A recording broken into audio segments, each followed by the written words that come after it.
tema planteado en el título es digamos, tal vez el título, que incluso fue sugerencia nuestra, ¿no?, del doctor Juan Pablo, no expresa de pronto en forma completa lo que pretendemos comentar con ustedes en la tarde de hoy. Digamos, existen diversos planteamientos y muy profundos debates sobre un tema concreto, y es si los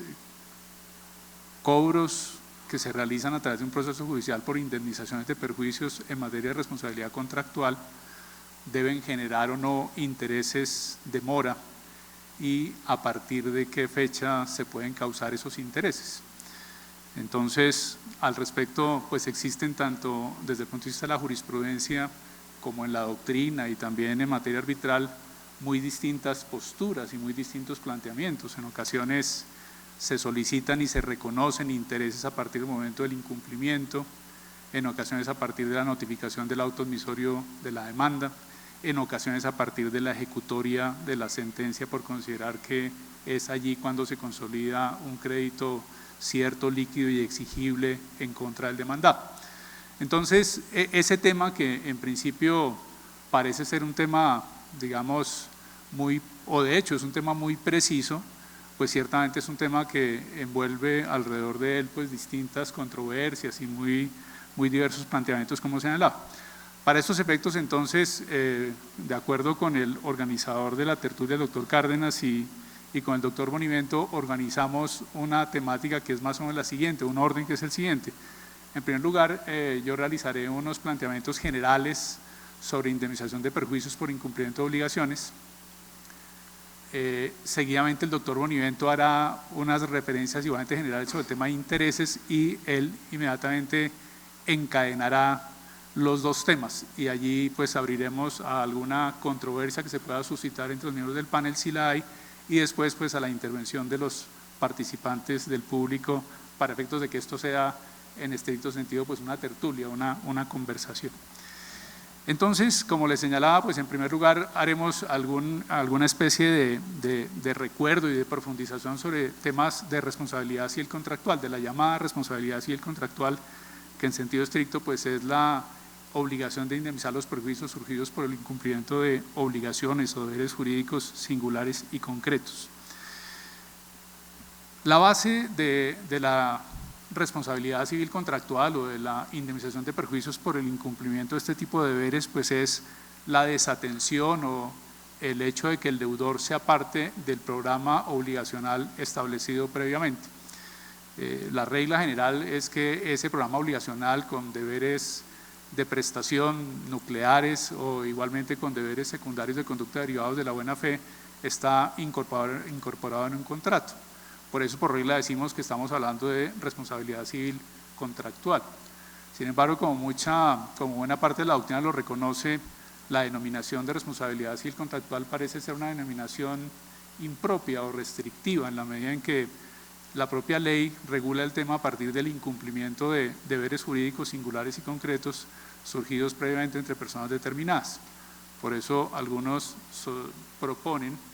que la denominemos más bien responsabilidad civil obligacional o por incumplimiento obligacional, o responsabilidad civil concreta, en contraste con la responsabilidad civil abstracta, que surgiría por la infracción del deber jurídico general de no causar daño a los demás. El hecho ilícito que da origen a la obligación reparatoria en estos casos es el incumplimiento. El incumplimiento pues es entonces la inejecución del deudor respecto de su compromiso para con el acreedor, y puede ser, como bien lo sabemos, qué pena repetir temas comunes, pero es como para ir sentando las bases de lo que después será objeto de controversia. El incumplimiento puede ser un incumplimiento total, parcial, puede haber una ejecución defectuosa o puede haber retardo en el cumplimiento de la obligación. Como dice alguna tendencia más reciente, derivada particularmente del derecho alemán,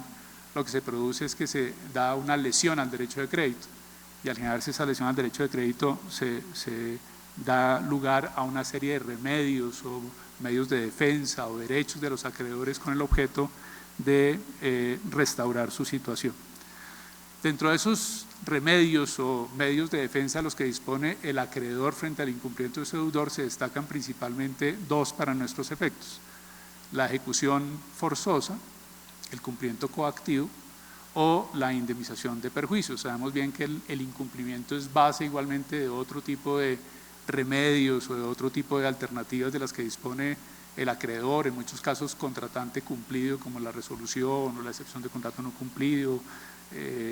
otro tipo de alternativas, pero nos vamos a concentrar hoy en esos dos remedios básicos: el remedio de la ejecución forzada y el remedio de la indemnización de perjuicios. En principio, si se produce el incumplimiento en cualquiera de esas variantes, el acreedor, si tiene un título ejecutivo, es decir, un documento proveniente del deudor o de su causante en donde conste la existencia de la obligación con las características que establece la ley, pues puede iniciar una acción de cobro, y una acción de cobro coactivo, donde él puede, con la constancia de la existencia de la obligación y la afirmación de su incumplimiento o la prueba de su incumplimiento dependiendo del tipo de obligación, puede pretender que se ordene al deudor el cumplimiento de la obligación y, en su caso, complementariamente o en algunos supuestos de manera directa, pedir la indemnización de los perjuicios que el incumplimiento ha ocasionado. Ahora, ese incumplimiento puede generar daños al acreedor, y cuando el incumplimiento genera daños al acreedor estamos concretamente en la responsabilidad civil por incumplimiento obligacional, y en esos casos el acreedor está legitimado para cobrar esa indemnización o a través de la acción ejecutiva en forma principal o subsidiaria o a través de un proceso ordinario de conocimiento en caso de que no conste la obligación pues en el título ejecutivo. ¿Cuáles son los presupuestos para que surja la obligación indemnizatoria en la llamada responsabilidad contractual? Pues todos los conocemos suficientemente, simplemente los repito como para ir, según ya he señalado, pues sentando estas bases de la discusión. Los requisitos son pues la existencia o la acreditación de un vínculo jurídico preexistente, por regla general una obligación. Excepcionalmente podría tratarse de un deber complementario secundario de conducta que esté directamente ligado al cumplimiento o la satisfacción del interés del acreedor. Debe existir un incumplimiento de ese deudor, incumplimiento que puede ser total, parcial, una ejecución defectuosa o un retardo. Debe acreditarse o debe estar probado en el proceso que haya un factor que permita imputarle la responsabilidad al deudor, normalmente un factor de tipo subjetivo en la medida en que debe haber un juicio de reproche al comportamiento del deudor. El deudor debe haber actuado con culpa o con dolo. Si bien puede ser discutible, considero que en algunos casos incluso puede haber responsabilidad objetiva en materia contractual. En algunos eventos la ley prescinde de la acreditación de un factor subjetivo de imputación. Debe estar acreditada la mora del deudor, debe haberse probado o probarse un daño con las características para que el daño sea resarcible, que sea personal, que sea cierto, que sea directo y que sea injusto, y finalmente debe existir una relación de causalidad entre el incumplimiento y el daño. Esos son los presupuestos de una obligación indemnizatoria originada por el incumplimiento de deberes jurídicos singulares y concretos. Si eso se acredita en el proceso, pues surge la obligación, o digamos, se puede declarar judicialmente la existencia de una obligación de indemnizar perjuicios. Entonces, la obligación de indemnizar perjuicios por el incumplimiento de obligaciones, pues es el deber que surge a cargo del deudor incumplido de poner a su acreedor en la situación en la que él estaría si no se hubiera incumplido la obligación. En general, el propósito de esa obligación es un propósito entendido en sentido amplio, general, reparar. ¿Y qué es reparar? Pues es poner a la víctima en la situación en la que estaría si el hecho ilícito no se hubiera cumplido. Lo que ocurre es que ese deber de reparar puede concretarse de diversas maneras.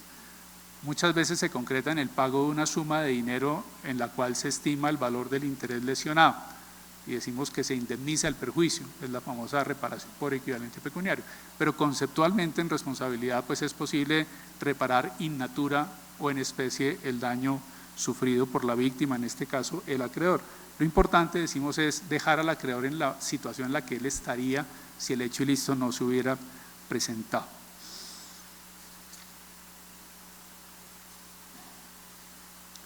Teniendo en cuenta el concepto general de la obligación reparatoria, reparar es poner a la víctima en la situación en la que estaría si el hecho ilícito no lo hubiera afectado,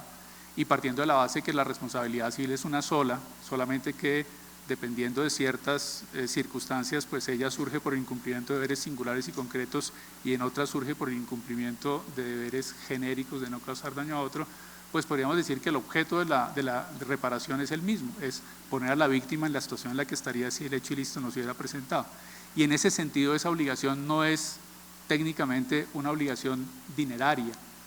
no es una obligación que tenga un contenido inobligazione de transferir o trasladar una suma de dinero. Es una obligación de otra naturaleza, incluso desde el punto de vista general, cuando hablamos de reparar, la reparación podría darse a través de distintas conductas, por eso la doctrina señala que la reparación puede ser una reparación a través de obligaciones de hacer, a través de obligaciones de dar, o incluso en algunos casos la reparación podría concretarse en una abstención, a través de una orden de no hacer una determinada conducta, de manera general. Ahora, hablando concretamente del incumplimiento de obligaciones derivadas de contratos, pues la regla general es que la reparación en especie puede confundirse con el cumplimiento in natura de la obligación y por tanto la regla en muchas ocasiones, incluso por normas de tipo procesal, es que la reparación sea una reparación por equivalente pecuniario, lo que concretamente denominamos una indemnización de perjuicios. De acuerdo con los artículos 1613 y 14 del Código, la indemnización comprende el daño emergente del lucro cesante. Son los perjuicios que ordinariamente corresponde reconocer por la inejecución de la obligación, sea, repito, esta total, parcial, ejecución defectuosa o retardo. Y esto ha dado lugar, y aquí viene uno de los puntos centrales de la base para el debate, es que a partir de la conceptualización de esos perjuicios se ha considerado que la indemnización puede tener dos clases fundamentales, la indemnización compensatoria y la indemnización moratoria. Los conceptos de indemnización compensatoria y moratoria no son conceptos de tipo legal, son desarrollos doctrinales y son apropiaciones de la jurisprudencia a esos desarrollos doctrinales, porque se considera que cuando se produce el daño como consecuencia del incumplimiento, en algunas ocasiones es necesario reemplazar o sustituir en el patrimonio del acreedor damnificado por el incumplimiento el contenido prestacional que le correspondía realizar al deudor. Y en otras ocasiones es necesario que se repare o resarza la tardanza del deudor en el cumplimiento de la obligación. Entonces, por eso la reparación se dice, o la indemnización puede ser una indemnización compensatoria o una indemnización moratoria. Repito, esta no es una terminología que tuviera origen en las normas del Código Civil, sino que es una terminología que viene posteriormente. La encontramos, por ejemplo, en las normas de procedimiento. El Código de Procedimiento Civil, tal vez el Código Judicial ya establecían la posibilidad del acreedor de demandar desde un principio la indemnización compensatoria por el incumplimiento de obligaciones. Y el Código de Comercio, posteriormente, en el artículo 870, por ejemplo, señala que ante el incumplimiento de un contratante, el otro contratante puede pedir o la resolución con indemnización de perjuicios compensatorios o la ejecución con el reconocimiento de perjuicios moratorios. Ahí ya hay, digamos, un reconocimiento legal de las dos categorías de perjuicios. Si bien es claro que en esa norma las dos clases de perjuicios están tratados de alguna forma que podría considerarse impropia, por lo menos el perjuicio compensatorio. ¿Por qué? Porque si el perjuicio compensatorio sustituye o reemplaza a la prestación incumplida, esto es más propio de una acción de cumplimiento para satisfacer el interés positivo, que es el interés afectado en ese supuesto respecto del acreedor, y no el interés derivado de la resolución o digamos que el interés que se procura, digamos, manejar a través de la resolución, que es el interés negativo derivado de la frustración del contrato. Entonces, cuando un contratante cumplido pide la resolución del contrato, lo que está pretendiendo es que, como pues por la propia institución de la resolución, que las cosas vuelvan al estado anterior, que se lo deje como estaría si el contrato no se hubiera celebrado, y eso es conceptualmente contrario al concepto de ejecución o de cumplimiento, que es el que está en la base del concepto de indemnización compensatoria. Entonces, simplemente esto para decir que las clases de indemnización están digamos, ya introducidas en nuestro sistema legal, pero en algunas ocasiones en forma que no parece completamente adecuada. Frente al incumplimiento, entonces, ha dicho la jurisprudencia que debe el juez reconocer la indemnización compensatoria y la indemnización moratoria. La indemnización compensatoria, como lo dice su nombre, es la que compensa al acreedor por no tener la prestación oportunamente en su patrimonio. Ha dicho la jurisprudencia que la indemnización compensatoria reemplaza o sustituye a la prestación original. Y algunos autores, por ejemplo Santos Ballesteros, dice en su texto que la indemnización compensatoria es sucedánea o sustitutiva. Eso quiere decir que en caso de que no se pueda incorporar al patrimonio del acreedor la prestación en la forma original establecida, entra la indemnización compensatoria a reemplazarla, a sucederla. Y eso lleva también a una conclusión, y es que no puede pedirse simultáneamente la ejecución de la obligación principal y la indemnización compensatoria, porque las dos en principio pretenden restablecer, digamos, la misma situación, el hecho de que el acreedor no tenga en su patrimonio la prestación. En la jurisprudencia hasta los años 70, la indemnización compensatoria solamente podía pedirse como complemento o como adición a una pretensión de cumplimiento o de una pretensión resolutoria. Era un poco el sentido de la jurisprudencia, no obstante esta inconsistencia que hemos mencionado entre resolución e indemnización compensatoria. A partir de una sentencia de 3 de noviembre del año 77, la famosa sentencia de Ricardo Uribe Holguín en el conflicto de Claudio Morón Moscote contra Conservas California, la Corte cambió el concepto de darle a la indemnización de perjuicios por incumplimiento un carácter adicional y empezó a considerar que la indemnización puede pedirse en forma principal. Entonces, frente al incumplimiento uno puede pedir o el cumplimiento del contrato o la resolución, o podría pedir desde un principio la indemnización plena de los perjuicios compensatorios y moratorios, y es lo que en esa sentencia se denomina la indemnización compensatoria total. Ahí hay una expresión que no se sabe muy bien cuál es su origen, incluso doctrinal, porque la sentencia dice una forma de cumplir el contrato es a través del pago de la indemnización compensatoria total, que comprende la indemnización compensatoria propiamente dicha y la indemnización moratoria. Parece un poco extraño hablar de cumplimiento del contrato a través del pago de una indemnización. Por su parte, la indemnización moratoria es aquella que se reconoce como consecuencia o que se reconoce por virtud del daño que sufre el acreedor como consecuencia del retardo.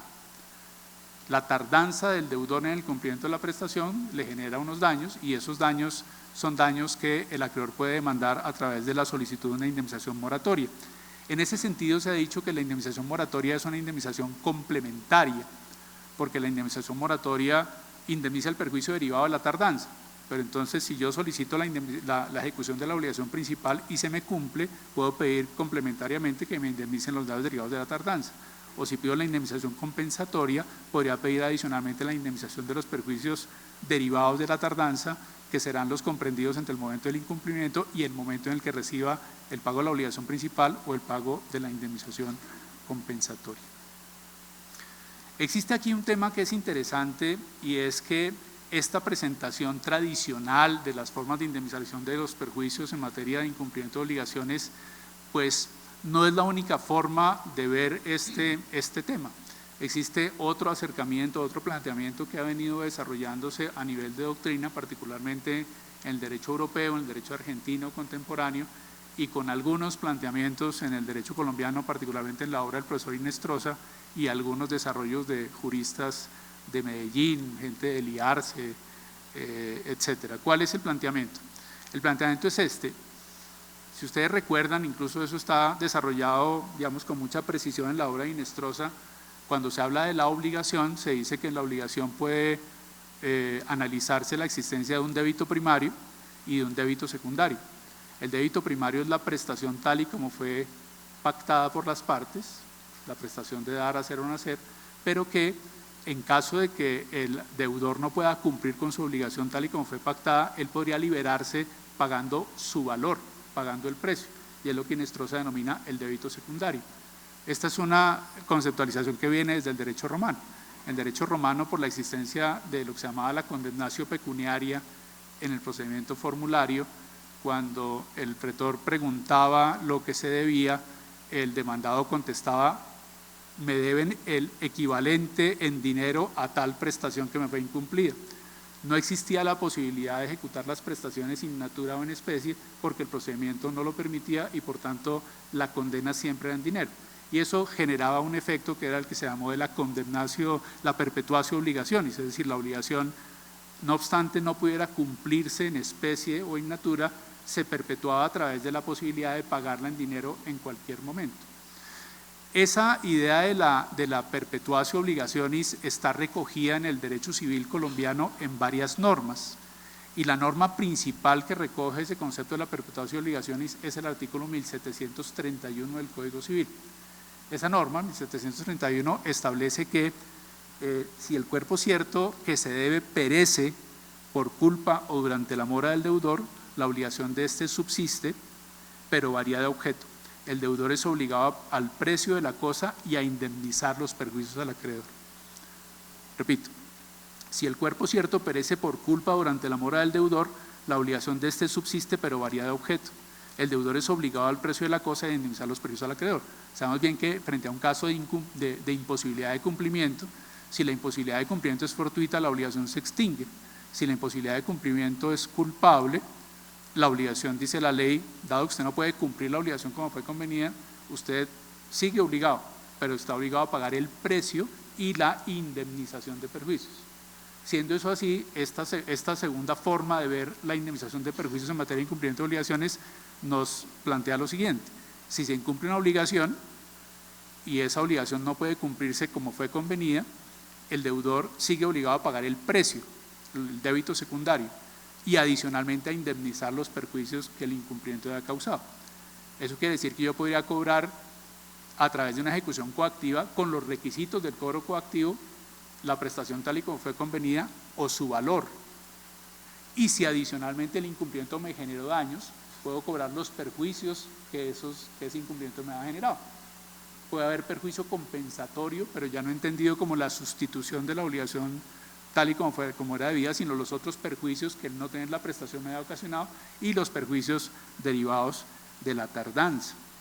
Hay otras normas que sirven para ratificar este entendimiento de la figura, como los artículos 1543 en materia de obligaciones condicionales, 1578 en materia de deudas solidarias, 1730, pero existen otras normas que parecerían llevar a una conclusión distinta. Por ejemplo, el 1737 en materia de pérdida de la cosa debida dice que en el supuesto que el artículo analiza ahí dice se debe el precio sin otra indemnización de perjuicios. Y ese es el fundamento, por ejemplo, para que en la sentencia esta que les menciono, que es la sentencia de hito en esta materia, la sentencia de 3 de noviembre del año 77, la Corte dice el precio es un componente indemnizatorio, dado que lo ratifica con el 1737, se debe el precio sin otra indemnización, pues luego el precio haría parte de la indemnización compensatoria y por eso la Corte ratifica su tesis original. Esta segunda forma de mirar los efectos del incumplimiento de obligaciones llevaría a conclusiones que pueden ser distintas en materia de responsabilidad contractual. En el evento en que haya incumplimiento de obligaciones y la prestación no sea de posible cumplimiento para el deudor podría liberarse pagando el precio. Y el acreedor podría, si lo quiere, exigirle simplemente el precio, sin necesidad de acreditar los requisitos de la indemnización de perjuicios. No hay que constituir en mora, no hay que probar el daño, no hay que probar la razón de causalidad, no hay que probar la culpa. Simplemente estamos en el campo de la ejecución coactiva. Si adicionalmente se causaron perjuicios, los pruebo y los cobro, obviamente cumpliendo esos otros requisitos. En todo caso, digamos, sea una u otra la forma de acercarse a este tema de la responsabilidad por el incumplimiento de obligaciones, lo claro es que cuando se incumple la obligación, el acreedor puede exigir que se le cumpla la prestación, si se le han causado daños, que se le cumpla la prestación y que se le indemnicen los daños derivados del retardo, y esto segundo podría plantearse como que yo pido la ejecución por equivalente más el perjuicio compensatorio más el perjuicio moratorio, o pedir una indemnización compensatoria que incluya el precio más la indemnización moratoria. Serían las alternativas. Lo importante es no repetir partidas, que ese ha sido como el criterio de la jurisprudencia, por ejemplo, aplicado en algunos fallos sobre cláusula penal. Si yo pido la obligación principal, no puedo pedir una cláusula penal compensatoria. Si yo pido el precio, no puedo pedir la indemnización compensatoria, etc. Ahora, también frente al asunto que nos convoca hoy, es en mi opinión muy importante tener presente que la indemnización, sea compensatoria o moratoria, puede contener igualmente daño emergente o corresponder más bien a daño emergente o lucro cesante. El daño emergente o lucro cesante lo definen los propios artículos 1613 y 14, pueden deberse por el incumplimiento total, parcial, cumplimiento defectuoso o retardo. Entonces, por ejemplo, el retardo puede ocasionar daños por daño emergente o lucro cesante. Lo mismo el incumplimiento total o parcial o el cumplimiento defectuoso puede causar daño emergente o lucro cesante. En ese sentido puede haber, si se me permite la expresión, daño emergente y lucro cesante compensatorio y daño emergente y lucro cesante moratorio. Podría haber todas esas variantes. Ahora, y ya casi para ir concluyendo y dejar al doctor Bonivento con la parte más interesante de la presentación. Es una regla básica en responsabilidad y particularmente responsabilidad contractual que hay unas cargas probatorias en materia de requisitos para que proceda la indemnización de perjuicios. ¿A quién le corresponde probar el daño y su cuantía? Le corresponde probarlo al acreedor que demanda la indemnización. Entonces, sea que estemos demandando una indemnización compensatoria o moratoria, al acreedor le corresponderá probar por regla general que sufrió perjuicios por daño emergente o lucro cesante derivados del incumplimiento total, parcial, defectuoso o por el retardo. Esa es la regla. Eso tiene unas pocas excepciones, una muy caracterizada que es la que corresponde al incumplimiento de obligaciones de dinero. El régimen de las obligaciones de dinero es un régimen especial y particular, en mi opinión particularísimo y que no admitiría extensión a otro tipo de obligaciones. Por ejemplo, cuando se incumple una obligación de dinero no hay indemnización compensatoria, nos ha dicho la jurisprudencia, no hay equivalente, el equivalente es la misma obligación, entonces pues debo pagar la obligación incumplida. Y la indemnización moratoria es una indemnización que tiene unas tarifas legales, una regla particular que es la regla del artículo 1617. Si se deben intereses, pues se sigue viendo el interés convencional pactado, si es superior al legal, si no se debe el interés legal, en todo caso quedando en su fuerza las disposiciones que permitan cobrar intereses corrientes, dice la norma. Pero hay otra que es muy importante y es que si el acreedor solo cobra intereses, está eximido de la prueba del daño. Si prueba perjuicios, si sufrió perjuicios adicionales y quiere reclamarlos, debe probarlos a través de lo que se denomina la indemnización por daño mayor. Pero fíjense que la particularidad del régimen del cobro de obligaciones de dinero es que si yo puedo cobrar el capital y puedo cobrar unos intereses que la ley presume. La ley presume que el no tener el capital en poder del acreedor genera un daño y ese daño se materializa en los intereses moratorios. Entonces ahí va un primer punto que desarrollaremos un poco más adelante y es si el régimen de la indemnización de perjuicios por mora del 1617, 884 y siguientes, que está en principio previsto para unas obligaciones específicas como son las obligaciones de dinero, es extensivo sí o no a la obligación indemnizatoria derivada del incumplimiento de un contrato. Porque una cosa es que la obligación del contrato sea una obligación dineraria, pero si la obligación es transportar las mercancías de un lugar a otro y el carro se incendió por culpa del conductor o pues no llegó y la obligación es de resultado y su incumplimiento hace presumir la culpa, pues la pregunta es si esa obligación del valor de los bienes transportados es una obligación que esté sujeta al régimen de los intereses de mora previstos, repito, en un régimen que en mi opinión es un régimen excepcional del incumplimiento de las obligaciones dinerarias. Ahora, todo esto también mediado por un punto procesal, un tema procesal que a todos nos ocupa y nos preocupa muchas veces, tanto en posición de abogados litigantes como de árbitros, el tema del juramento estimatorio. Hoy en día tenemos pues la norma del artículo 206 del Código General del Proceso que establece que cuando uno pretenda el cobro de indemnizaciones, frutos, compensaciones o reconocimiento de mejoras, deberá estimarlos bajo juramento en forma razonada y discriminada en la demanda y que en principio esa estimación hace prueba de los daños mientras no sea objetada. Entonces, si teníamos en principio, desde el punto de vista sustancial, un régimen pues muy excepcional o general de prueba en el sentido de que el daño debe probarse en su existencia y su cuantía, pues ya el juramento estimatorio nos da un principio de prueba. Obviamente si hay objeción entraremos al debate procesal correspondiente. Con estas bases entonces, como pasaba antiguamente en las corridas de toros cuando existían, pues yo he cumplido la labor de la cuadrilla del torero principal. El torero principal normalmente iba llevando el toro hasta el lugar donde se encontraba el matador para que el mateador procediera a finalizar la faena. Con esto entonces termino, los dejo con el doctor Bonilla. Muchas gracias. Voy a hacer referencia a tres capítulos distintos, obviamente relacionados entre sí. Uno primero simplemente para hacer unos comentarios de contexto sobre el desarrollo del tema, luego hacer algunas consideraciones pocas, tal vez conocidas en general, pero que me parece útil mencionarlas de orden procesal, y por último el grueso claro en el tercer acápite, las consideraciones de carácter sustancial, todas alrededor del tema de los intereses y de las decisiones arbitrales sobre intereses. Empezando por los comentarios de contexto,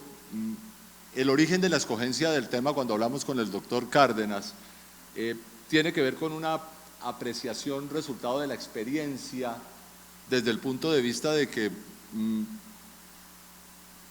los temas de intereses y particularmente de intereses moratorios, cuando se plantean en las demandas arbitrales y deben ser objeto de pronunciamiento en los laudos, suelen tener mucha importancia desde el punto de vista del efecto o del impacto cuantitativo, por lo que implica la tasa, sobre todo cuando se trata de procesos en los cuales la aplicación del interés va por la vía del interés legal mercantil, que hace que el impacto económico de los derechos que se discuten por cuenta de desde cuándo, de si se acepta o no la tesis de acceder a los intereses moratorios y el desde cuándo se causan y se liquidan, puede producir un impacto importante, a veces más importante que el del valor de capital que hay de por medio en la discusión jurídica, en el debate propuesto. Y sin embargo, tal vez si ustedes observan laudos arbitrales, la complejidad que tiene el tema, concreto pero complejo en algunas variantes específicas, no se refleja en los laudos. ¿A qué me refiero? A que muchas veces en los laudos, después de toda la discusión de fondo de las pretensiones, de la existencia del contrato, de la eficacia, de las circunstancias de ejecución, del cumplimiento, del incumplimiento, de los perjuicios, al final viene el tema y frente a la pretensión de intereses, muchas veces con 1 o 2 o a lo sumo 3 párrafos que se refieren al tema. Lo que quiero significar es que el tema tiene una complejidad que normalmente no se aprecia en su contenido jurídico en los laudos. Generalmente sí es objeto de debate y de fuerte debate y análisis al interior de los paneles arbitrales para llegar a la conclusión que es la que se refleja en los laudos. Pero esa, llamémosla curiosidad desde ese punto de vista, es la que origina la intención de tocar el tema desde la óptica, desde esa óptica particular. Y no estoy haciendo una crítica, incluido el suscrito cuando interviene como árbitro, simplemente estoy tomando el dato objetivo que muestra la experiencia, porque la realidad jurídica, a mi modo de ver, es así.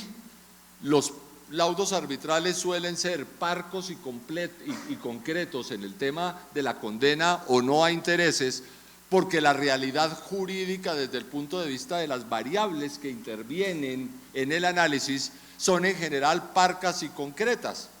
lo cual no quiere decir que no sean complejas en algunas aristas especiales, que es lo que trataremos de identificar.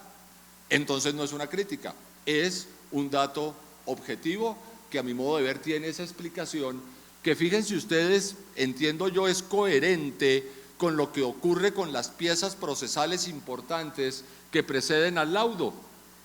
Ustedes como litigantes, nosotros como litigantes cuando lo somos, como demandantes en la demanda tenemos mucho cuidado en el detalle, en la formulación de los hechos y las pretensiones, pero siempre el grueso de al enfilar las baterías tiene que ver con el tema sustancial de fondo. Vuelve y juega, la existencia del contrato, la eficacia del contrato, el marco obligacional, el cumplimiento o el incumplimiento, las circunstancias de la ejecución, que la terminación, que por vencimiento del plazo, que justificada o no, con las aspiraciones económicas correspondientes de indemnización de perjuicios. Y al final, alguna referencia en algún hecho y en alguna pretensión al tema de los intereses. Pero si ustedes hacen el ejercicio de mirar demandas y miran en la estructura de los hechos y de las pretensiones, los intereses generalmente no son los que ocupan mayor espacio ni cuantitativo ni cualitativo, fruto de nuevo de la realidad y de la realidad que implica un debate sustancial en que al final los intereses son como el último escalón en la aspiración del demandante respecto del impacto económico favorable que persigue con la presentación de la demanda. En ese contexto, entonces, de lo que se trata aquí es de identificar las variables jurídicas que son más sensibles para el examen del tema de los intereses desde la perspectiva del debate arbitral que se propone en la demanda, que se afronta con la contestación y que se define en el laudo arbitral, con la intención explícita de tratar de generar reflexión sobre esas variantes, sobre el alcance conceptual de algunas de esas variantes y quedarme ahí en el tema de la generación de reflexiones más que en el de pontificar en un tema que desde mi perspectiva no admite la posibilidad de pontificar y de lo que se trata es de retroalimentar permanentemente las ideas que hay alrededor del tema, siempre con el ánimo que tenemos todos de que el derecho sea el gran ganador. En ese sentido, algunas precisiones de por dónde cogemos en el contexto de lo que ya expuso el doctor Solarte y de lo que pretendemos hacer en los minutos siguientes. Dentro de la teoría general de las obligaciones, dentro de la teoría general de las obligaciones de dinero e incluso dentro de la teoría específica del régimen de intereses en las obligaciones de dinero, el tiempo no nos daría para nada distinto de seleccionar algunos tópicos específicos de ese universo y centrar la atención en esos tópicos. En ese contexto, en mi opinión, la experiencia muestra que del régimen de intereses en materia arbitral lo que ocurre con mayor frecuencia tiene que ver con el tema de los intereses moratorios, la mayoría de las veces de origen legal, sin que eso obviamente excluya la posibilidad de existencia, todos lo sabemos, de los intereses de origen convencional, y tal vez las más de las veces con aplicación del régimen de intereses de las normas mercantiles, sin que eso quiera decir que no tengamos que hacer referencia por distintas razones a la normatividad civil y algún desarrollo en otras ramas del derecho, particularmente en el tema administrativo o de obligaciones nacidas de contratos de la administración. Pero desde ese punto de vista concentraremos la atención en el tema de los intereses moratorios, sin aludir, por supuesto, a asunto particular ninguno. Se trata de reflexiones en abstracto, que además ponen en evidencia algo que para mí es supremamente importante, y es que aunque es cierto y generalmente lo decimos y debe ser así, las circunstancias específicas de cada caso particular influyen en lo que dice o deja de decir el juez cuando falla. En este tema de los intereses moratorios sí que es verdad que las características y circunstancias del caso particular tienen una incidencia importante. Claro que cobra una dimensión mayor cuando la delimitación del alcance conceptual de las variables que influyen en el análisis, algunas de ellas o unas más que otras, admiten aproximaciones y contenidos distintos, como tendremos ocasión de comentarlo. Dentro de ese contexto haremos algunas referencias, lo dije al principio, de carácter procesal y algunas de carácter sustancial, y advirtiendo que estamos hablando de intereses moratorios, lo cual deja por fuera el tema de la indexación o corrección monetaria, que admite tertulia aparte, doctor Cárdenas, otro día y con otros expositores. De una vez es bueno advertírselo. Más allá de alguna referencia por la evidente relación que tienen y que obviamente tendremos que considerar.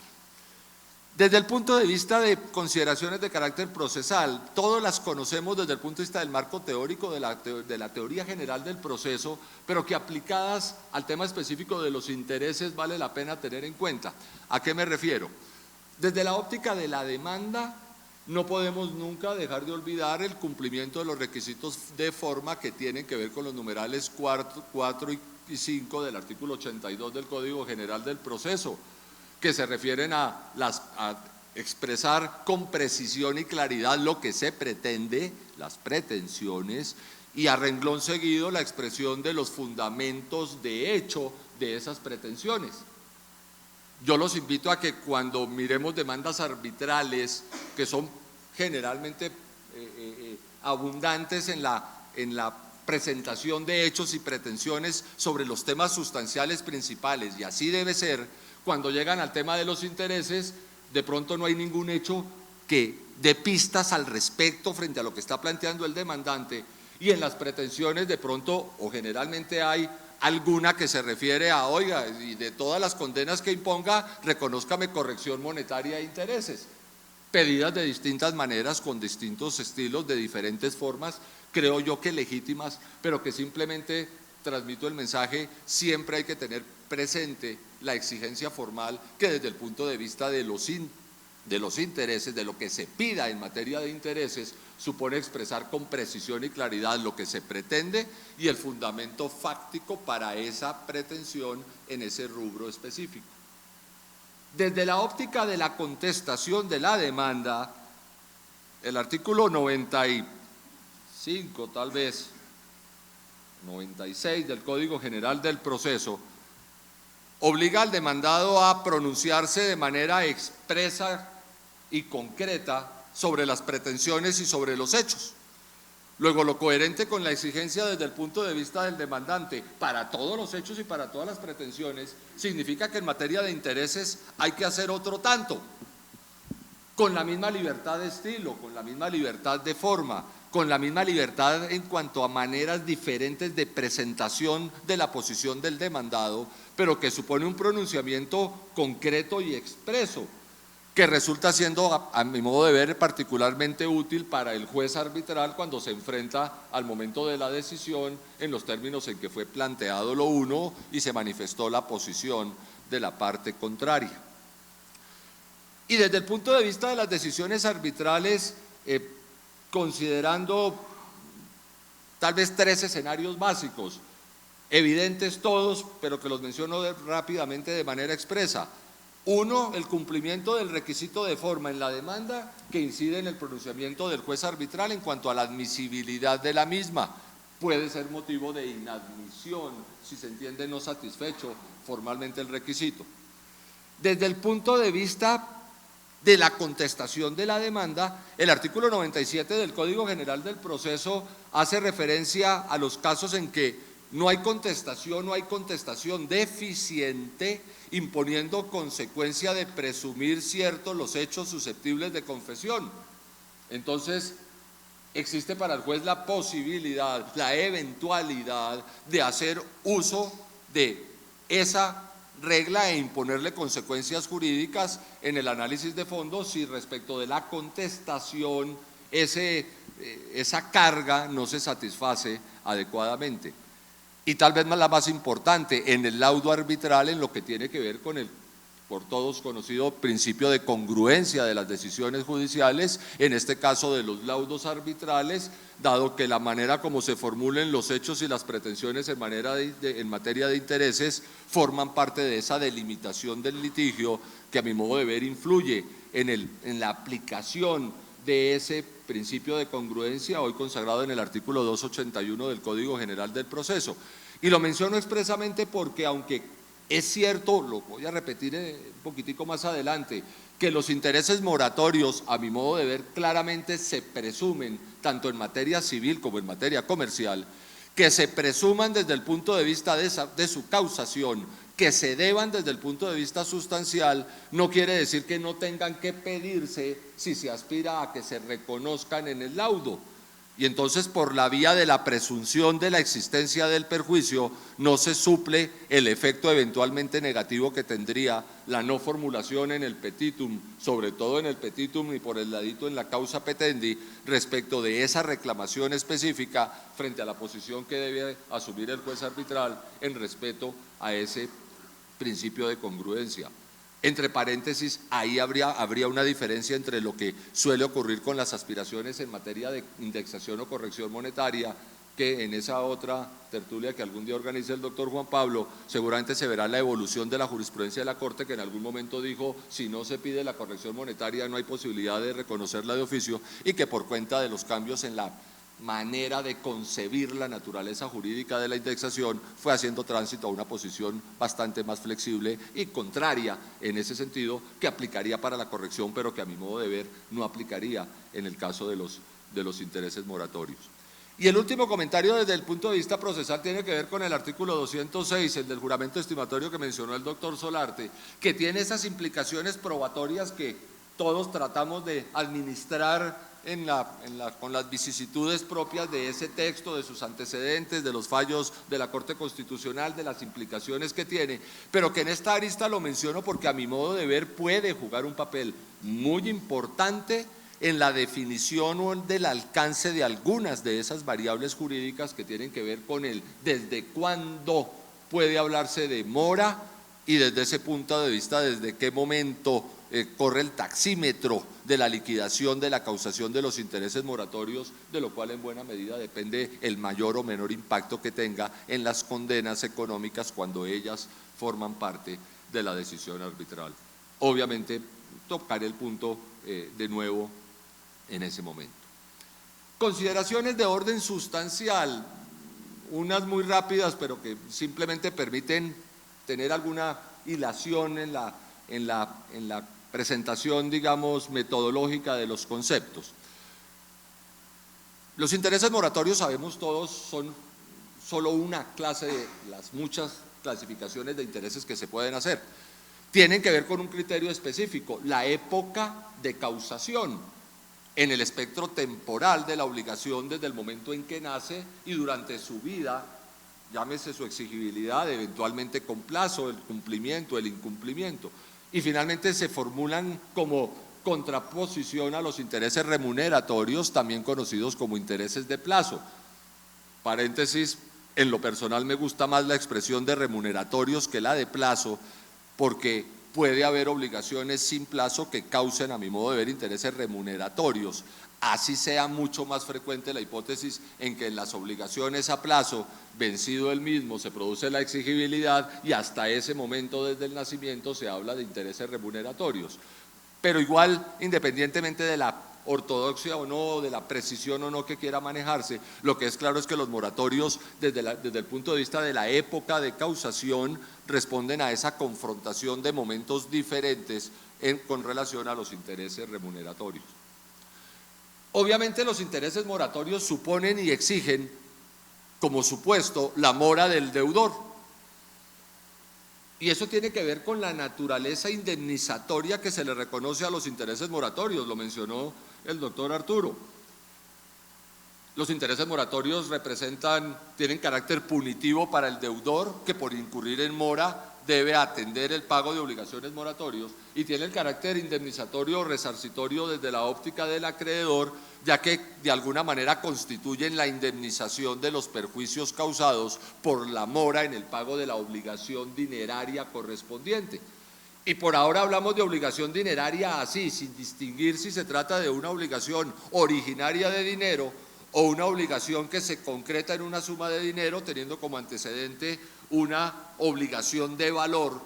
cuestión ciertamente relevante en la problemática final que tendremos que comentar. Esos intereses moratorios, sabemos todos, tienen reconocimiento y regulación específica tanto en materia civil como en materia mercantil. A mi modo de ver, claramente se presumen en su causación por la mora del deudor en uno u otro ordenamiento. Es la lectura del artículo 1617 que mencionó el doctor Solarte y del artículo 884 del Código de Comercio, que hace a su manera la referencia específica.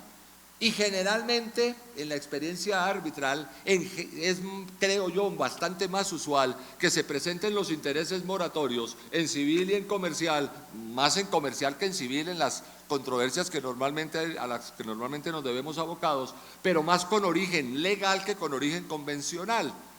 Realmente cuando se pactan intereses moratorios a veces se pactan para decir que en caso de mora se causarán intereses moratorios, pero casi nunca se pacta tasa del interés moratorio, sino o se remite a las tasas que diga la ley o simplemente no se dice nada y por la vía legal se produce la causación de los intereses cuando se produce el supuesto de la mora.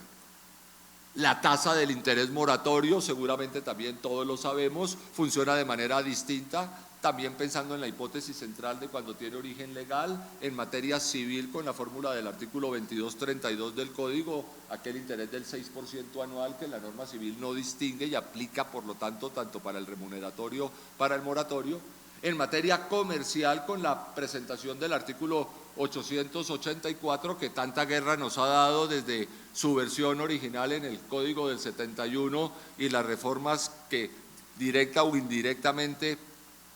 ha tenido, pero que desde el punto de vista de la tasa del interés no deja ninguna duda cuando es de origen legal. Estamos hablando del interés bancario aumentado en la mitad, con lo que eso comporta desde el punto de vista cuantitativo, desde el punto por lo que significa a partir de lo que normalmente va certificando periódicamente la Superintendencia Financiera a ese respecto, y con algunas variantes en materia administrativa, particularmente de obligaciones nacidas de contratos regidos por la Ley 80 del 93, que tienen norma propia. El artículo 4, numeral 8, hace referencia a ese tema para hablar de los intereses moratorios en una tasa equivalente al doble del interés legal civil sobre el valor histórico actualizado, lo cual de pasadita nos sirve como un referente normativo para el tema de la acumulación o no de indexación, corrección monetaria e intereses moratorios, que también muy rápidamente tendremos que comentar al final de la presentación. Además, en materia administrativa, el CEPACA incluye una regla para efectos del cumplimiento de las condenas impuestas a cargo de la administración, con reglas específicas en el sentido de que hay causación de intereses desde el punto de vista del momento a partir del día siguiente al de la ejecutoria de la sentencia o de la providencia que la genera, pero en una mixtura que se entiende desde el punto de vista de los antecedentes, de concediendo un plazo de 10 meses para que la administración pague, lo cual hace que sea inejecutable la obligación, pero con taxímetro de intereses corriendo desde el punto de vista de mantener la regla general de la causación de intereses, y con un mensajito, entiendo yo, por el lado, en el sentido de que va como muy en la vía del carácter constitutivo de las sentencias que imponen condenas económicas en materia de contratación administrativa o de derecho administrativo en general, tema ese del carácter constitutivo o declarativo de las sentencias que también pensamos nosotros juega algún papel especial en el asunto en el que tenemos que aterrizar. Hay algunos otros elementos propios del régimen de intereses que no van directamente relacionados con el tema y que tal vez es mejor prescindir de ellos para aterrizar directamente en la consideración que nos importa, y es que si los intereses moratorios se causan desde el momento de la mora del deudor, la determinación del momento de la mora es el elemento fáctico fundamental para efectos de determinar el momento de la causación de los intereses moratorios correspondientes. Y allí no hay ninguna duda, y creo que en eso todos coincidimos, el régimen general va orientado por las pautas del artículo 1608 del Código Civil. El artículo 1608 dice: el deudor está en mora, dos puntos, primero, segundo y tercero. La regla general, entiendo yo, está en el numeral tercero. En los demás casos, empieza diciendo el numeral tercero del 1608.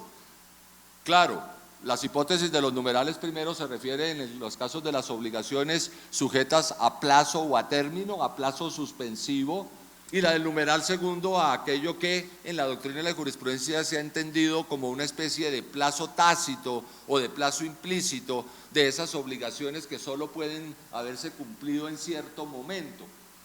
Pero al final, en los demás casos, quiere decir que la regla general es que la mora del deudor se produce con la reconvención judicial. Y me parece que es importante tener en cuenta que en la regulación sustancial del régimen de la mora debitoria hay una regla general. y que desde ese punto de vista, como ocurre siempre con las reglas generales y con las excepciones, hay que tener cuidado en los criterios de interpretación más restrictiva o menos restrictiva según que se trate de lo uno o de lo otro. Entonces llamo la atención en ese sentido. En la regulación explícita normativa por vía positiva de la mora de Vitoria del 1608, la regla general indica que el deudor está en mora desde el momento de la reconvención judicial que realice el acreedor.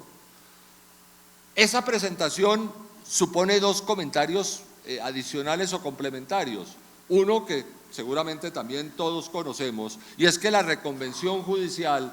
se produce o se entiende producida con la notificación del auto admisorio de la demanda o del mandamiento de pago, según se trate de proceso declarativo o de proceso ejecutivo, en los términos que señala el actual artículo 94 del Código General del Proceso.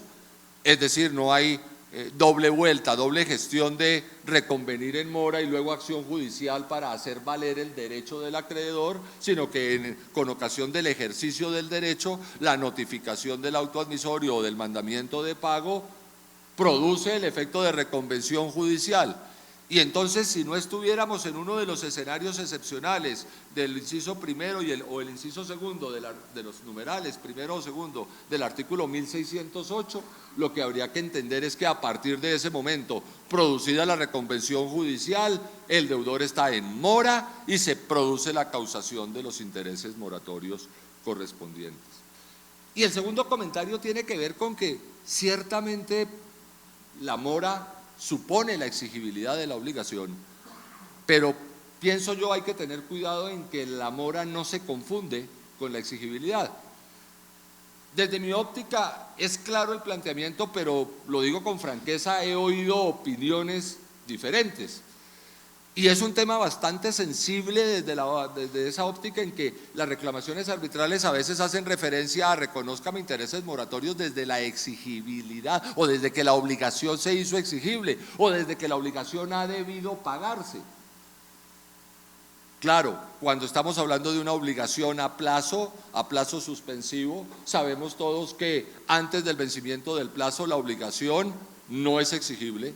Cuando acaece el plazo, la obligación se vuelve exigible y automáticamente, si el deudor no paga, queda en mora. Eso tal vez explica por qué la íntima relación de la exigibilidad y la mora en las obligaciones a plazo puede sugerir la posibilidad de confundirlas. Pero cuando uno examina la situación en una obligación pura y simple, en que no hay condición suspensiva, la obligación nace y no hay plazo suspensivo, la obligación es exigible de una vez. Y el deudor no está en mora mientras no haya reconvención judicial, porque simplemente no se da ninguno de los supuestos de excepción del artículo 1608. Y la obligación puede permanecer exigible un día o 10 o 5 o un año o 2 o 10 mientras no haya la reconvención judicial. Incluso puede que opere la prescripción. Y desde ese punto de vista, ahí se advierte la diferencia entre exigibilidad y mora. Y el supuesto para los intereses moratorios, entiendo yo, es la mora del deudor y no la simple exigibilidad de la obligación. Hasta ahí, tal vez en medio de esas pequeñas vicisitudes, el tema en general, entiendo yo, tiene claridad suficiente. Se complica un poco la fórmula cuando a ese marco normativo hay que agregarle la problemática que se presenta en función del planteamiento muy reconocido en la doctrina y en la jurisprudencia, según el cual para configurar mora del deudor en las obligaciones de dinero se necesita que se pueda hablar de una obligación líquida. Seguramente todos hemos leído pronunciamientos de la jurisprudencia ordinaria del Consejo de Estado, mucha de la Corte Suprema de Justicia y mucha en materia arbitral, que hablan del principio in illiquidis non fit mora. Sin obligación líquida no hay mora. Y eso obliga necesariamente a referirse al tema porque no hay ninguna duda, la doctrina y la jurisprudencia hacen alusión explícita al respecto. Algunas reflexiones en ese ámbito particular. La primera, desde el punto de vista de lógica general y de lógica jurídica general, más allá de la del manejo normativo del tema, tiene sentido que uno diga, oiga, sí, para poder hablar de mora del deudor se necesita que se sepa qué debe el deudor en obligaciones dinerarias, cuánto debe el deudor. La lógica dice, sí señor, al tema hay que pararle bolas. No hay registro normativo desde el punto de vista sustancial. El artículo 1608, ni que yo conozca ninguno otro del Código Civil, ni normas complementarias, ni en el Código de Comercio, hacen referencia al tema de la obligación líquida como presupuesto de la mora, pero la lógica dice, hay que mirar el tema. El Código Civil habla de obligaciones líquidas por ahí en episodios puntuales. Cuando habla de la compensación, modo de extinguir obligaciones, en el artículo 1715, requisitos para que opere la compensación. Entre ellos dice que las dos obligaciones sean líquidas. El Código Civil conoce el tema, lo aplica, sin definirlo. Entonces, digamos que tenemos una referencia normativa específica en el Código Civil sin un desarrollo desde el punto de vista de su contenido. El Código de Procedimiento Civil, el Código General del Proceso, para hablar en la terminología actual que nos corresponde, se refiere al tema cuando habla de los procesos ejecutivos, específicamente cuando habla de las ejecuciones de obligaciones de dinero, en el artículo 424. Si la obligación es de pagar una cantidad líquida de dinero e intereses, la demanda podrá versar sobre aquella y estos desde que se hicieron exigibles hasta que el pago se efectúe. Si la obligación es de pagar una cantidad líquida, hace referencia a la expresión tal cual, capital e intereses, dice que se pueden demandar. Todos lo sabemos, lo hacemos, nos toca verlo todos los días, se reclama el capital y los intereses en la demanda ejecutiva correspondiente. De paso, de pronto no conscientemente, fíjese que está hablando de una cantidad líquida de dinero, en los casos de cantidad líquida asociada directamente a la idea de intereses, lo cual parece sugerir la idea de que sin el requisito de líquida, tal vez el tema de los intereses no.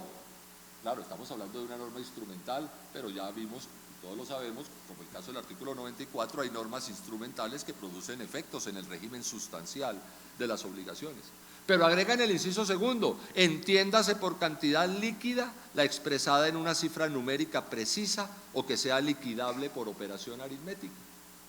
Hay un referente legal en una norma instrumental, de acuerdo, no en la norma sustancial, pero hay un referente legal que habla de qué entender por líquida, expresada en una cifra numérica determinada o determinable por operación aritmética. Simplemente lo pongo de presente porque a la hora de tratar de precisar la delimitación conceptual del problema de la obligación líquida respecto de la configuración o no de la mora, creo yo que vale la pena por lo menos tenerlo en cuenta en el análisis en conjunto de esa situación.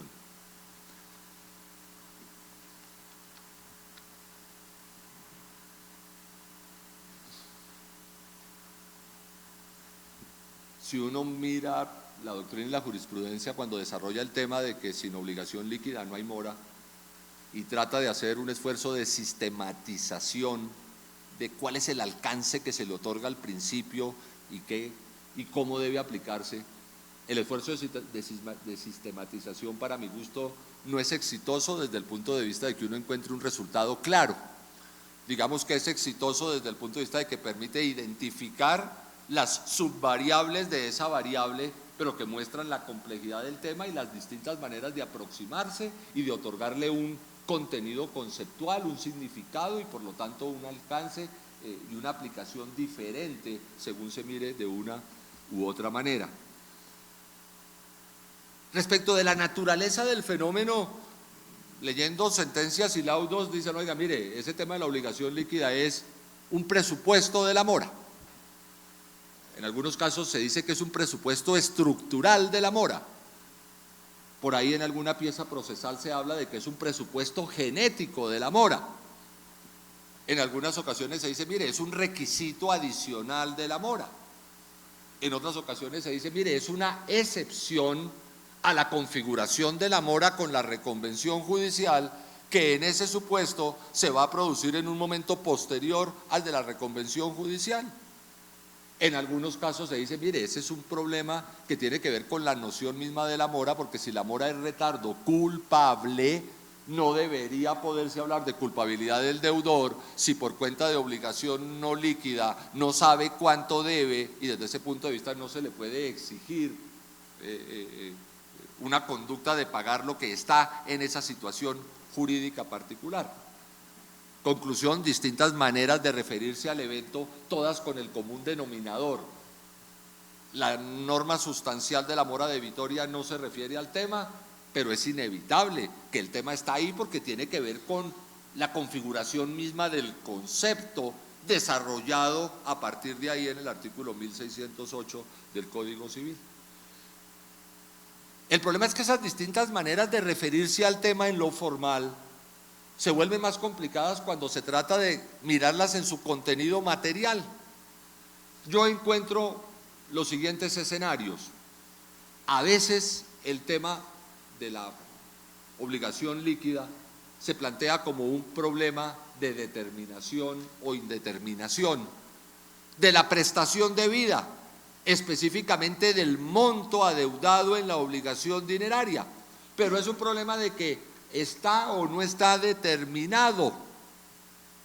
Entiendo yo que no es un problema de determinación o indeterminación del objeto en general, porque estaríamos frente a la falta de un requisito que tiene que ver con la eficacia misma de la obligación.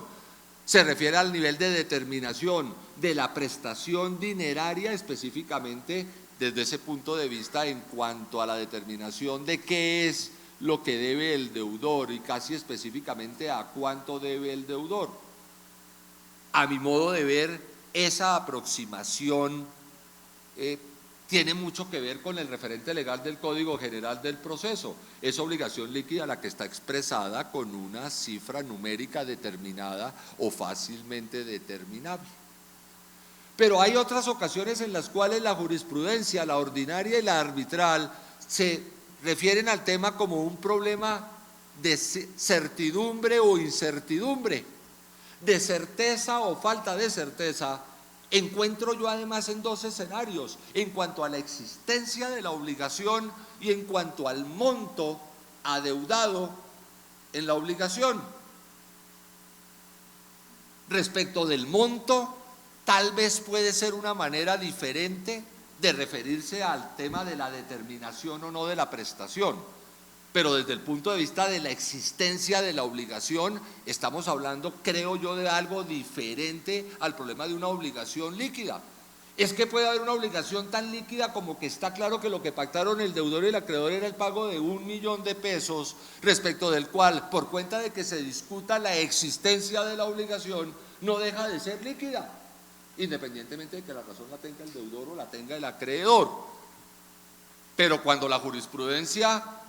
mete en el concepto el nivel de certidumbre o incertidumbre, no solo sobre el monto de la prestación dineraria adeudada, sino sobre la existencia de la obligación, a mi modo de ver le está otorgando un alcance que es diferente al anterior,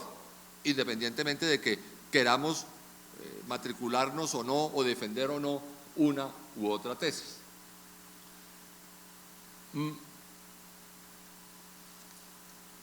A veces hay pronunciamientos en la jurisprudencia en que se involucran los dos factores, la determinación y la certidumbre, o la indeterminación y la falta de certeza. A veces como queriendo significar lo mismo,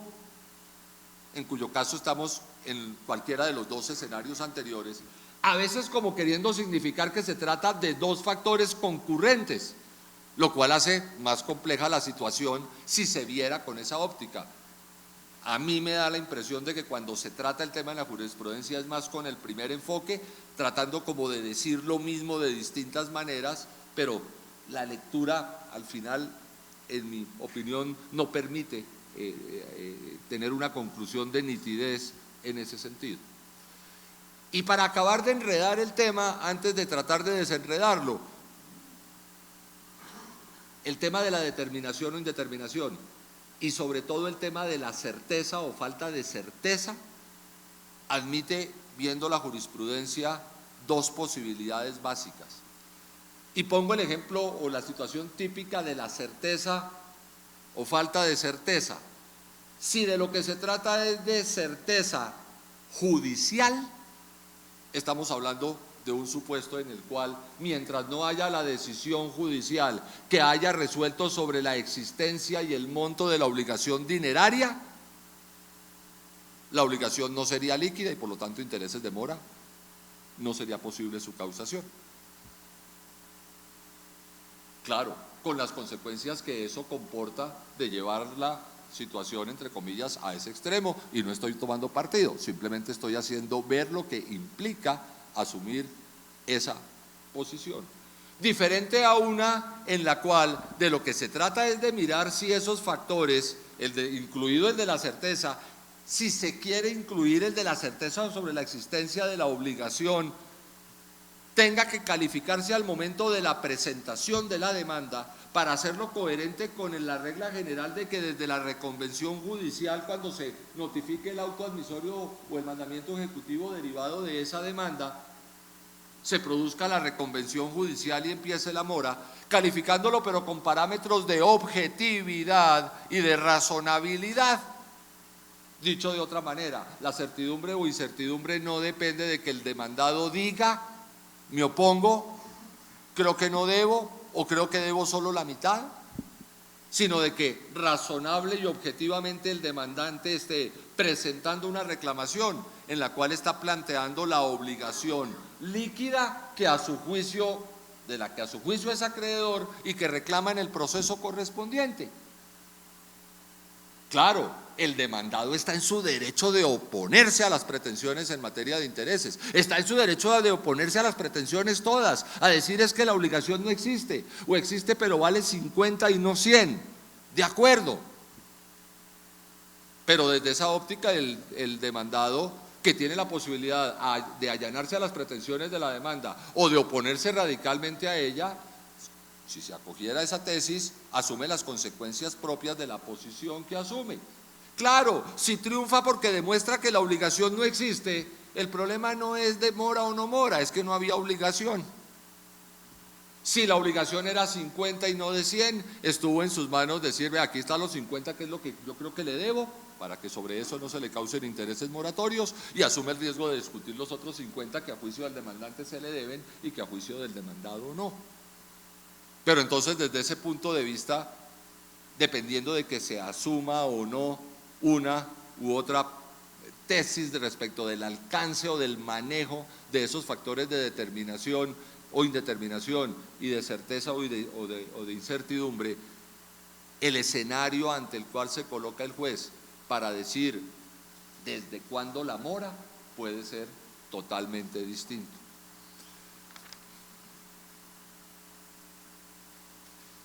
Y agrego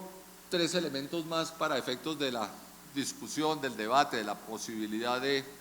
conversar al respecto. Es claro y es coherente con lo que dijo el doctor Solarte,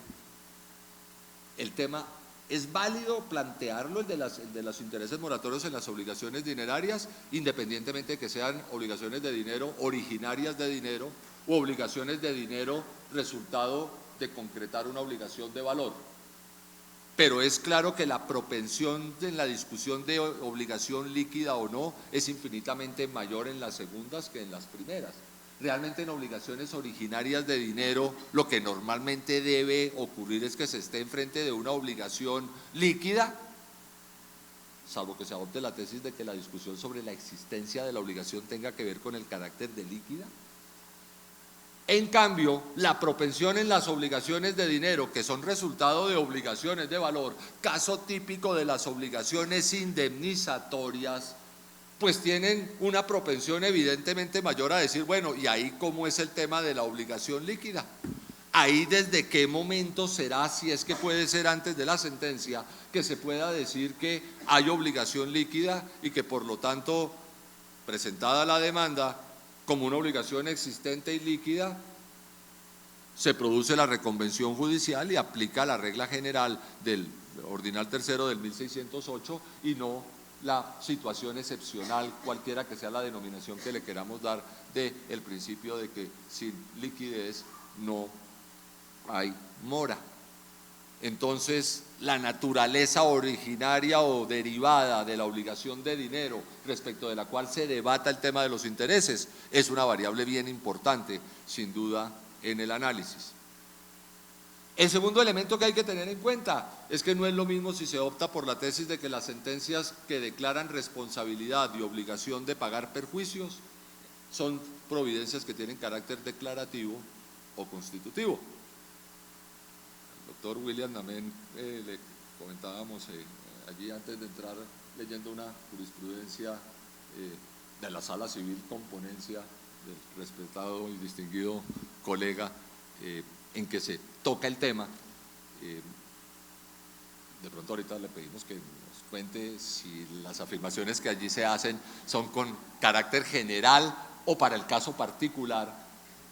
pero la relevancia es evidente. Si las sentencias que declaran responsabilidad son constitutivas o cuando sean constitutivas, todo parece indicar que antes de la sentencia la posibilidad de hablar de una obligación susceptible de mora como que no es posible. La hipótesis contraria a la del carácter declarativo de la providencia conduce a dejar abierta la posibilidad, lo cual no quiere decir que haya situaciones especiales y de excepción en las cuales realmente al momento de la presentación de la demanda no hay una obligación líquida, que el carácter líquido de la obligación solo se adquiere durante el proceso, se reconoce en la sentencia, pero sin afectar que el carácter declarativo permita retrotraer los efectos desde el momento de la reconvención judicial a la causación de los intereses de mora.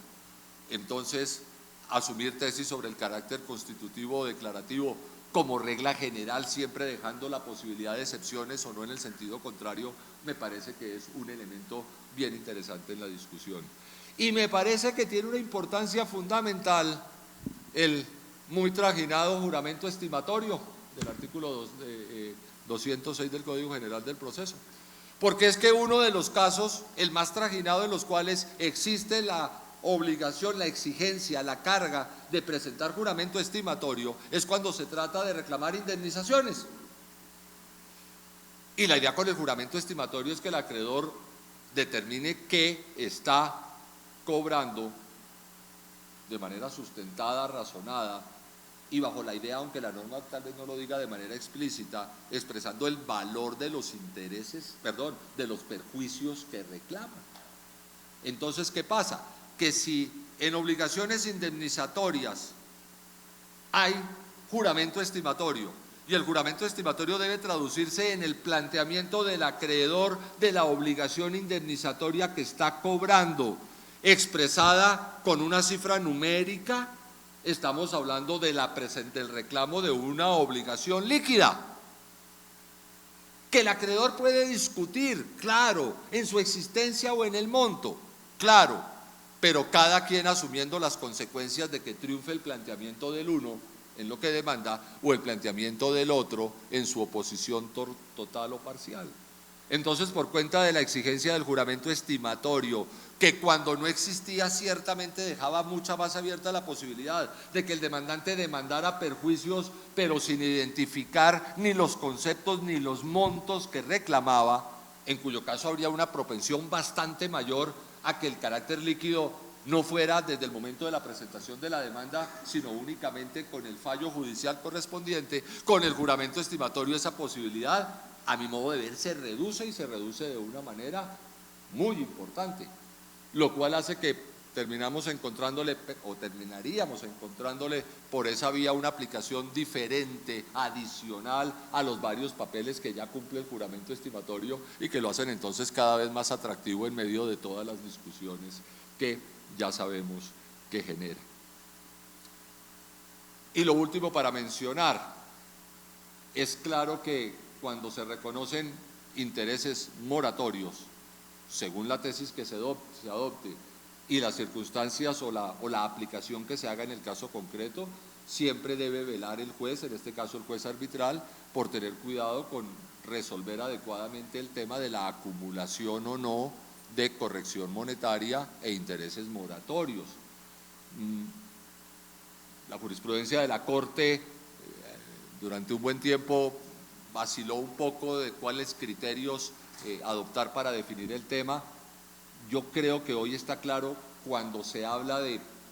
intereses moratorios de carácter mercantil, está clara y reiterada la jurisprudencia de la Corte, creo yo que de manera acertada, para decir que la tasa mercantil del interés de mora, el bancario corriente para la mitad, contiene entre sus componentes la pérdida del poder adquisitivo del dinero, más los costos de la operación, más los riesgos de la operación, más la sanción por el incumplimiento, y que por lo tanto no se puede acumular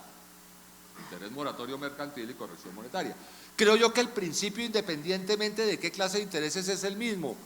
independientemente incluso de que sean comerciales o civiles. Si la tasa de interés moratorio que se aplica y se reconoce, que por ejemplo puede ser de origen convencional y no legal, entre sus componentes técnicamente hablando, no incorpora la desvalorización de la moneda o solo la desvalorización de la moneda, seguramente la tesis de que podría haber acumulación es factible. Pero en el escenario, el primero que mencioné, que es el que con mayor frecuencia se presenta en los trámites arbitrales, esa posibilidad de acumulación no. Que no quiere decir que pueda haber, no simultáneamente, sino sucesivamente en el tiempo, eventos en los cuales el valor histórico de una obligación, incluso de una obligación indemnizatoria, si se quisiera concluir que no puede generar intereses de mora antes del reconocimiento judicial, de que ese valor histórico tenga corrección monetaria hasta el momento de la mora e intereses moratorios desde la mora en adelante, lo cual puede ocurrir en cualquiera de los eventos, sea que la decisión judicial sea constitutiva o meramente declarativa de la obligación indemnizatoria, y que de acuerdo con la tesis que se quiera aplicar y las circunstancias específicas del caso lleven a una u otra conclusión. Y termino por donde empecé. Después de haber hecho ese recorrido, me queda la sensación de que las hipótesis iniciales son ciertas. La complejidad del tema es bastante superior a lo que normalmente se refleja el resultado en las providencias judiciales. E insisto, no es una crítica, es el resultado de lo concreto del tema, que tiene un debate muchas veces complejo, pero que llegada a la conclusión se plasma de una manera concreta, como hay que plantearlo desde el punto de vista del laudo arbitral. Y la segunda, que las circunstancias y características de cada caso particular juegan un papel fundamental, porque verdades absolutas en el manejo de esas variables parecería no haber, y desde ese punto de vista el manejo de los factores y de esos ingredientes para cocinar la conclusión de sí o no a los intereses moratorios y desde cuándo, tienen mucho que ver con el perfil, con la caracterización particular del caso que se esté considerando. El debate y la reflexión, a mi modo de ver, están y siempre van a estar abiertos en esta materia. Muchas gracias. Muchas gracias a los doctores Solarte y José Armando Bonivento por las excelentes exposiciones. Vamos a abrir el espacio para intervenciones, pero si ustedes me permiten, quisiera agregar un par de elementos de complejidad, y elementos de complejidad de algo que existe y que hasta ahora lo estamos viendo, y es el surgimiento del arbitraje internacional en Colombia. Cada día todos vemos más arbitrajes internacionales, y el tema de la indemnización plantea en el arbitraje internacional elementos adicionales. Para empezar, por ejemplo, hacía referencia Arturo al cumplimiento por equivalente, y la visión del derecho continental europeo siempre ha sido que el acreedor puede exigir el cumplimiento de la obligación tal como fue pactado o el cumplimiento por equivalente, pero muchos de ustedes saben que esa no es la visión de todo el mundo. Muchos países de la Common Law parten de una visión opuesta. El cumplimiento por equivalente es la regla general y solo excepcionalmente cabe el cumplimiento específico. Entonces, en un arbitraje internacional, la primera pregunta que hay que mirar siempre es, bueno, ¿y cuál es la ley aplicable, si es que se pactó, o la norma jurídica aplicable? Porque eso nos va a determinar cuál es la solución en materia de cumplimiento por equivalente. Entre otras cosas, y aquí está el doctor Oviedo, en los principios de UNIDROIT, y es una observación interesante, los principios adoptan es el sistema continental. Siempre se puede pedir el cumplimiento de la obligación tal como fue pactado, y no necesariamente el cumplimiento por equivalente. Pero hay un elemento de complejidad y de definición de la ley aplicable. El otro punto interesante que también mencionó Arturo es la visión disímil que hay de la cláusula penal entre el sistema continental europeo y el sistema de la Common Law. En la Common Law, la cláusula penal no tiene esa amplitud que tiene el sistema continental europeo. La visión de los jueces ingleses y después los jueces norteamericanos es que la cláusula penal solo tiene valor cuando permite estimar el perjuicio y siempre y cuando no se pueda determinar fácilmente, y de todas maneras el juez tiene un criterio de control allí de razonabilidad. Nuevamente los principios de UNIDROIT, y ahí vuelve a ser interesante si uno los pacta, consagran la regla del derecho continental, que es posible exigir el pago de esas cláusulas penales. Y en los temas que planteó José Armando, en cuanto a los intereses, nuevamente, cuando hay litigios internacionales, el tema de intereses se vuelve complejísimo, porque cada legislación tiene su propia regla de intereses, y ustedes pueden encontrar varias hipótesis bien interesantes. La primera, que la visión internacional de muchas cortes es que las normas de intereses no forman parte del orden público internacional. Y por consiguiente, en relaciones internacionales se pueden terminar aplicando normas de intereses de otros países sin que el juez colombiano, por la vía del exequatur, pueda o deba oponerse a ello, porque son situaciones internacionales. Entonces, lo primero es que no forman parte del orden público internacional. Pero inclusive hay una tesis todavía más interesante.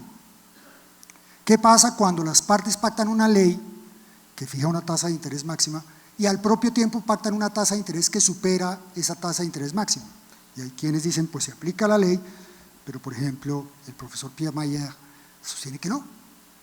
que las partes tienen libertad de pactar la ley aplicable y por consiguiente pueden pactar que la ley solo se aplica a ciertas cosas. Y si pactan una tasa de interés por encima de la ley, eso quiere decir que en esa parte no quieren la ley aplicable. Entonces hay un elemento de complejidad mucho más grande. Y allí vale la pena señalar que los principios de UNIDROIT, para volver a ellos, establecen que la tasa de interés que se aplicaría según los principios de UNIDROIT, que muchos árbitros siguen, cuando no hay pacto, es la tasa de interés del lugar en que ha de pagarse la obligación, porque es allí donde sufre perjuicio el acreedor, porque él hubiera recibido el dinero en ese lugar y hubiera podido aprovechar ese lugar. Entonces, por eso, esa es la tasa de interés. La tasa de interés dice los principios de los préstamos bancarios a corto plazo de ese lugar. Fíjese que allí ya nos separamos de las reglas clásicas del derecho colombiano que tiene una tasa de interés moratorio específico. Y bajo esos mismos principios se resuelve una discusión que hay en el derecho internacional desde cuándo se den los intereses, porque en derecho continental, el derecho francés y el derecho colombiano se ve desde la mora, pero muchos discuten si no debería ser desde la exigibilidad de la obligación. Y lo interesante es que los principios de UNIDROIT consagran esa regla, que los intereses en una operación internacional se deben desde la fecha en que la obligación es exigible. Entonces hay unos elementos que introducen una complejidad adicional. Pero abramos el espacio para preguntas y sobre todo esa última afirmación de José Armando genera unas dudas bien interesantes. ¿Se puede decir que las reglas del juramento estimatorio determinan que las obligaciones se deben considerar líquidas para efectos de aplicar ese viejo aforisma in liquides no fit mora? Esa es la gran pregunta que dejó planteada José Armando, y de pronto Arturo puede opinar sobre ese tema. Gracias, doctor Juan Pablo, y una felicitación a José Armando por su excelente presentación. Simplemente, antes de abrir a la discusión, un par de temas que me parece que puede resultar pertinente tener presente para poder sacar una conclusión, si es que a ello se llega, sobre este tema de la causación de intereses de mora frente a obligaciones indemnizatorias. Yo creo que es evidente que en el régimen civil, particularmente el régimen común,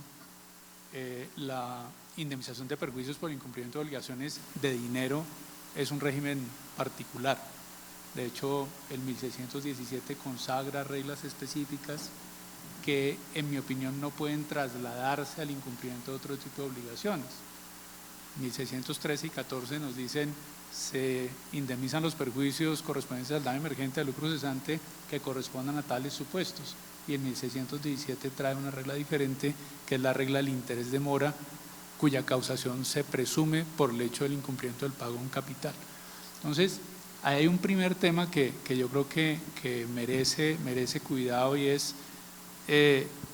si le extendemos las reglas de indemnización de perjuicios del incumplimiento de obligaciones dinerarias a las indemnizaciones de perjuicios provenientes del incumplimiento de otro tipo de obligaciones, porque para ellas están las reglas de los artículos 1603 y 14. Por esa vía se corre el riesgo de presumir el perjuicio moratorio en todas las obligaciones incumplidas, que finalmente van a ser obligaciones convertidas en pago de sumas de dinero. Entonces, si la regla general es que yo tengo que probar el daño y su cuantía, y tengo que probar tanto el daño compensatorio y el daño moratorio, pues para pedir una indemnización compensatoria y moratoria, pues en principio tendría que acreditar que luego de la constitución de mora del deudor voy a sufrir perjuicios a nivel de daño emergente de lucro cesante como consecuencia del incumplimiento de obligaciones distintas de dinero. Pero si se me permite salirme de esa regla y pasarme al régimen de incumplimiento de obligaciones de dinero para cobrar intereses de mora sobre, por ejemplo, el daño emergente liquidado, pues me estoy, digamos, escapando de alguna manera de esa regla general. Es una primera reflexión. Ahora, es evidente que si la obligación es dineraria, hay lugar a presumir el perjuicio correspondiente al interés de mora, porque todo capital se presume que genera fruto. No necesariamente eso ocurre respecto de otro tipo de obligaciones de dar o de entregar cosas, o de hacer o de no hacer. Ese es un primer tema que me parece que puede ser pertinente. Lo otro es que en la práctica judicial hay unos criterios de indemnización de perjuicios que todos los conocemos,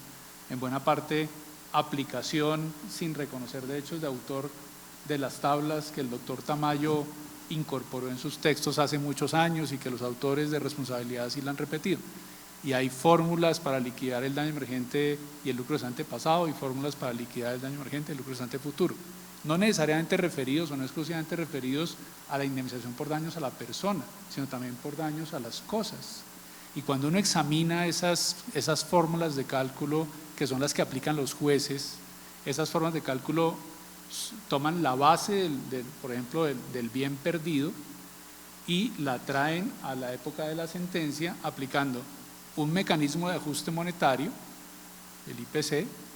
y traen una tasa de interés pura como reconocimiento de una pérdida lucrativa de ese capital. Y eso lo hacen respecto de la partida que se reconoce como daño emergente y lucro cesante, y eso se lleva hasta la sentencia. Entonces, si yo calculo el daño emergente y el lucro cesante pasado con una fórmula que ya involucra corrección monetaria y tasa de interés pura, adicionalmente le aplico tasa de interés de mora a partir de la constitución en mora. Dejo planteado el tema como para la reflexión. La pregunta mía es, si yo voy a liquidar los intereses, primero, debo tener en cuenta el criterio de que no cabe liquidación de pago de interés, causación de intereses sobre intereses. Segundo, si a mí la ley me dice que se aplica una tasa efectiva específica, que es la que certifica la superintendencia, yo tengo que convertir esa tasa efectiva a una tasa nominal que se refiere al plazo en que me van a pagar los intereses y no a la liquidación. Así los intereses se hubieran pactado mensualmente, no me los pagaron mensualmente, me los van a pagar a los 5 años de pleito. Entonces, ¿cuál sería el criterio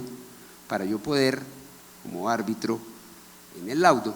liquidar unos intereses moratorios con base en esas circunstancias, digamos, que son matemáticas? Muchas gracias. Las variables jurídicas creo que son claras. Entonces, por ejemplo, el tema de intereses sobre intereses, cuando se está hablando de intereses moratorios, no, porque en materia civil está proscrito, porque en materia mercantil el 886 trae unas reglas, pero que con la interpretación de la jurisprudencia de la Sala Civil de la Corte, también acertada a mi modo de ver, queda claro que cuando se trata de intereses moratorios, la posibilidad de anatocismo no.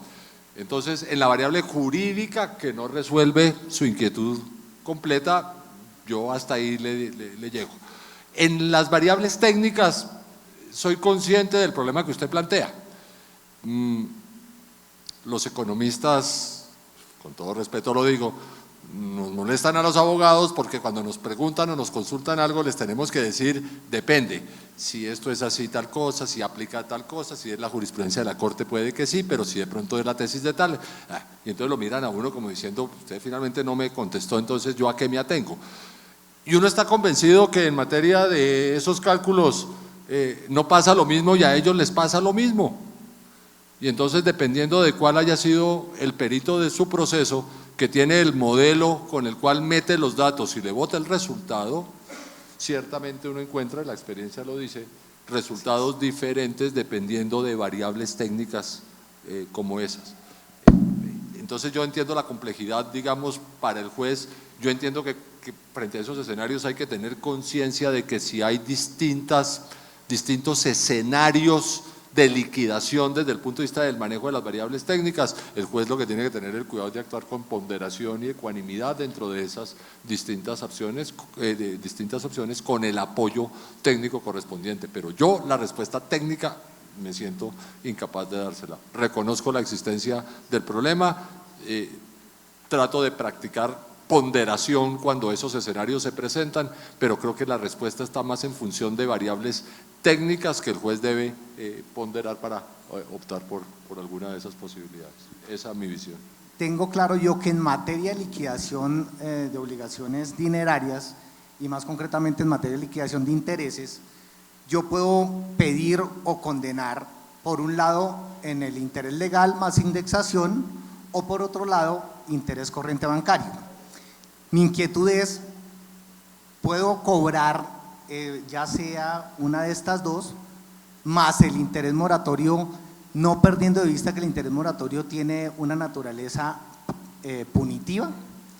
obviamente en concordancia con el principio de indemnización integral del daño?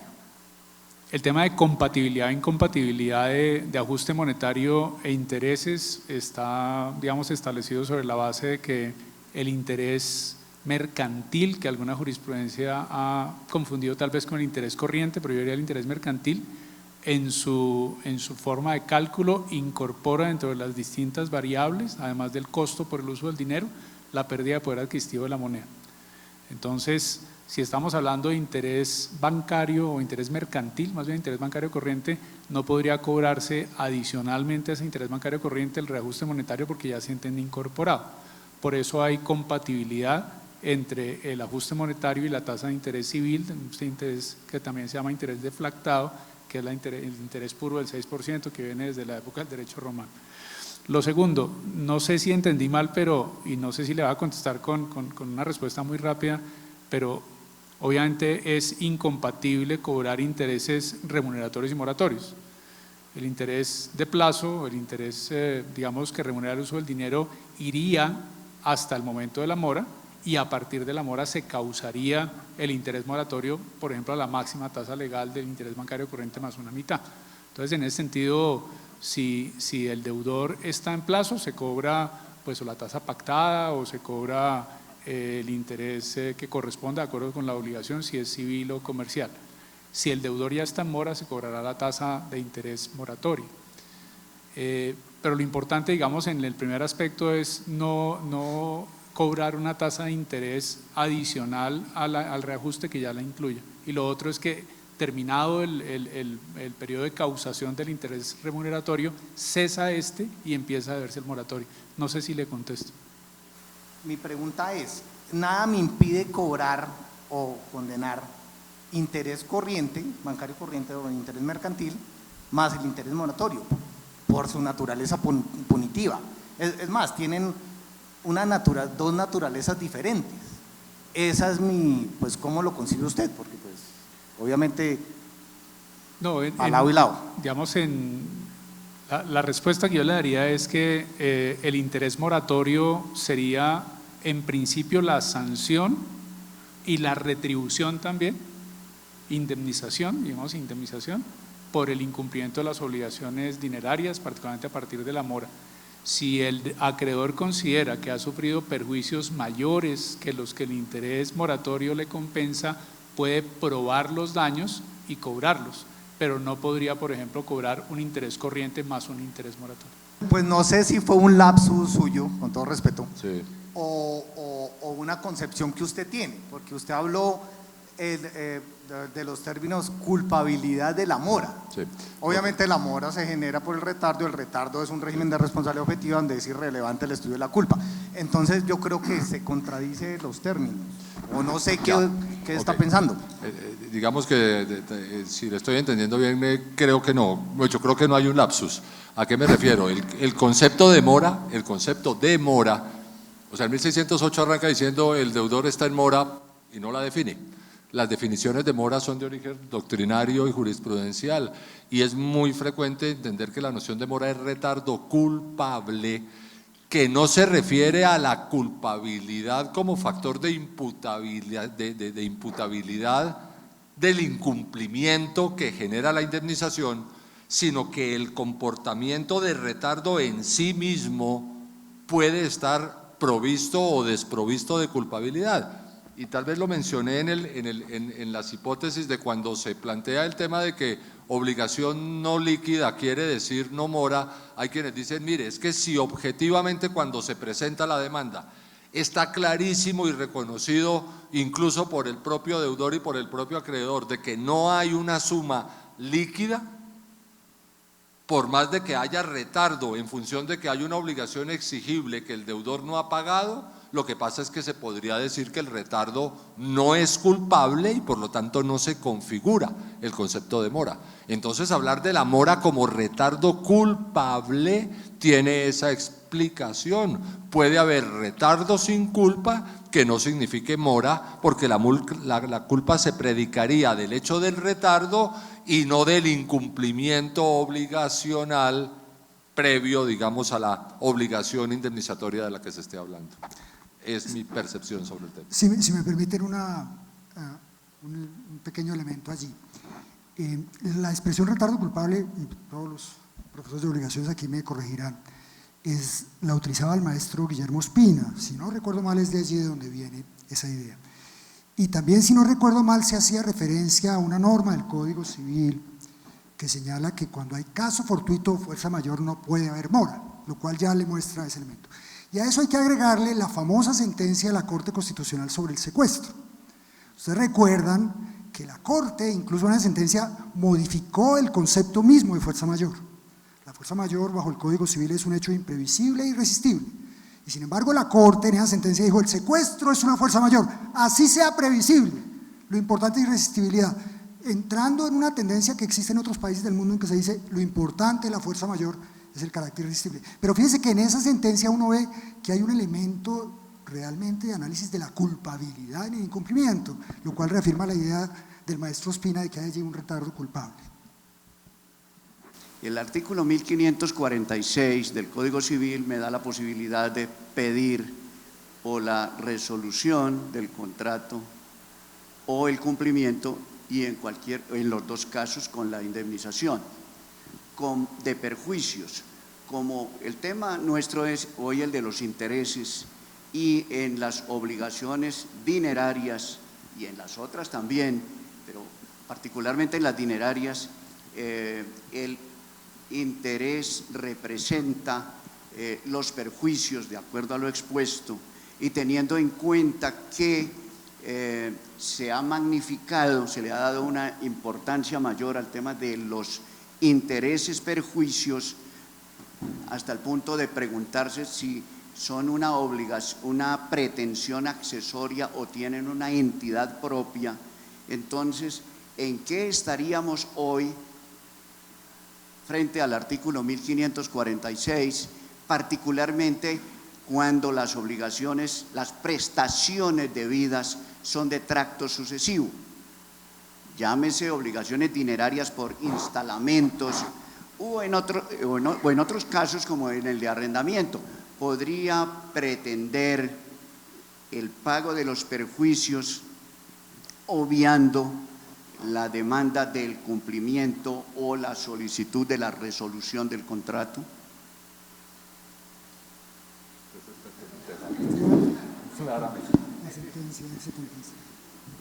El doctor El doctor Carrillo, saludo especial, planteaba temas muy interesantes. El tema de resolución o cumplimiento con perjuicios, pues viene, como tal vez señalé en la presentación, tiene un punto de quiebre que es la sentencia de 3 de noviembre del año 77 en la jurisprudencia de la Corte Suprema de Justicia. Hasta ese momento la pretensión de perjuicio es una pretensión consecuencial que necesariamente debía ir acompañada de una pretensión principal de resolución o de cumplimiento. A partir de esa sentencia, siguiendo, y se decía, digamos, antiguamente que la pretensión de perjuicios únicamente podía basarse en el artículo 1610, tal vez sobre obligaciones de hacer, que sería el caso excepcional en el cual podría pedirse directamente la indemnización de perjuicios. Esta sentencia, siguiendo alguna tendencia internacional, le da autonomía a la pretensión indemnizatoria, que la indemnización de perjuicios podría pedirse independientemente, y allí es donde la Corte hace el desarrollo de indemnización compensatoria y moratoria y alude a la indemnización compensatoria total como forma de cumplimiento. Señalaba en la presentación igualmente un tema que llama la atención, y es que en muchas ocasiones se generaliza los conceptos de indemnización compensatoria y moratoria como que fueran siempre los conceptos aplicables en cualquier supuesto de responsabilidad civil, sí, en cualquier supuesto de responsabilidad ligada con contratos, pero depende, en mi opinión, de si lo que uno pide es el cumplimiento del contrato, porque el interés del acreedor, el contratante cumplido, es preservar el contrato y que lo lleven a la situación en la que estaría si el contrato no se hubiera cumplido, o si él pretende que lo vuelvan a la situación ex ante, como si no hubiera pasado, caso de la resolución. Porque ciertamente los conceptos de indemnización compensatoria y moratoria, los que alude esa sentencia, únicamente se darían en el supuesto del interés positivo de cumplimiento, no en el supuesto de interés negativo. En cualquiera de esos supuestos, en mi opinión, el concepto de la causación de intereses moratorios, siendo la base una obligación indemnizatoria, se causarían a partir de la sentencia, cuando el crédito indemnizatorio, en mi concepto, se constituye, siguiendo pues en eso la jurisprudencia de la Corte Suprema de Justicia. Tal vez un comentario pequeño. Exactamente el tema que plantea el profesor Arturo es objeto de una tesis de grado reciente doctoral en Francia, en donde el autor dice: las dos indemnizaciones no deben ser iguales. Cuando uno pide indemnización como ejecución por equivalente, debe situar a quien pide esa indemnización en la situación en que se encontraría si el contrato hubiera sido ejecutado. Si usted pide indemnización agregada a la resolución del contrato, usted está pidiendo la destrucción del contrato. Luego, el interés que usted debe obtener como resarcimiento no es el interés positivo que resultaría de la ejecución del contrato, sino, como lo subiría el profesor Arturo, el interés negativo, porque usted está destruyendo el contrato. Es decir, lo que usted plantea está en una tesis doctoral reciente en Francia que plantea esa misma duda. La doble regulación de intereses en el tema civil y comercial, digamos que hace que estos problemas además se dupliquen. Por esa doble regulación, que de lo que yo he leído y he escuchado también en conferencias, realmente tiene digamos, esa doble regulación solo tiene un origen histórico, que viene, como decía el profesor Solarte, desde los romanos, pero que de alguna manera en la realidad económica no se presenta, porque de alguna manera tanto comerciantes, no comerciantes, o las relaciones entre comerciantes y no comerciantes están en un mundo económico donde la tasa de interés al final viene siendo solamente una, que es la que se define básicamente por el mercado de naturaleza financiera. Entonces mi pregunta es, a unos civilistas, una pregunta de derecho constitucional: ¿eso no sería, digamos, no se podría llegar a una conclusión de que la existencia de esas dos regulaciones de alguna manera viola el principio de igualdad y de alguna manera sería inconstitucional? Yo creo que son dos cosas, o mejor dicho, dos comentarios distintos. Esfuerzos de unificación en materia de obligaciones y contratos hemos hecho históricamente. Hay proyectos escritos de unificación civil y comercial en materia de obligaciones y contratos. Entonces, digamos, desde el punto de vista de la conveniencia, ese es un tema que, digamos, tenemos pendiente, que admite su propia discusión, y ahí entro en el segundo comentario con relación a su pregunta. Yo, cuando leo las jurisprudencias de la Corte Constitucional sobre el test de igualdad que hay que aplicar para ver si se viola o no el derecho de igualdad. Y además hay test de igualdad más estricto, medianamente estricto y ligeramente estricto, dependiendo de qué clase de debate sea. Al final me queda la sensación que depende mucho de la situación concreta. Si yo escojo qué test de igualdad aplico, la posibilidad de que el resultado que obtenga en cada caso sea distinto. Entonces, si yo parto de la base de que de todas maneras en el concepto hay diferencia entre un acto civil y un acto mercantil, o que desde el punto de vista subjetivo los actos de los particulares no comerciantes pueden, digamos, no son idénticos a los de los comerciantes, seguramente uno puede encontrar, dependiendo de la clase de test que aplique, pero va a encontrar la posibilidad de justificar diferencias que justifican tratamiento normativo diferente, lo cual no excluye la posibilidad, ya no por la vía de que por estar violándose una norma superior, sino por razones de conveniencia, tal vez la dualidad, salvo en situaciones muy específicas en que se justifique, la posibilidad de unificación suena. En la teoría de las obligaciones, cada vez que tocamos como el tema de los intereses, el tema de la cláusula penal, el tema de las arras, el principio de la buena fe, el propio artículo 1546 del Código Civil versus el 870 del Código de Comercio, son tantos los temas en los cuales, en medio del llamado del Código de Comercio de incorporar las normas civiles, pero a veces tocar temas que menciona el Código Civil, a veces con un sentido claramente opuesto, en el caso de la solidaridad pasiva que se presume, a veces para decir lo mismo que dice la norma civil, a veces solo para modificarla, hacen que desde el punto de vista de conveniencia la tendencia a la unificación de pronto algún día la consigamos, pero mientras tanto me parece que violación desde esa perspectiva del derecho de igualdad admitiría argumentos suficientes para evitar que estemos en ese estado, sería mi apreciación personal. Una pregunta sencilla. Supongamos un laudo extranjero emitido en un país distinto al nuestro que se quiere ejecutar en Colombia. El laudo tiene un par de años de antigüedad, se pide el exequatur que tomará, si bien nos va, otro par de años, y dentro de 4 años tenemos algo que yo puedo ejecutar en Colombia. Me voy donde el juez de ejecución y pido que me liquiden con intereses de mora. ¿Desde cuándo?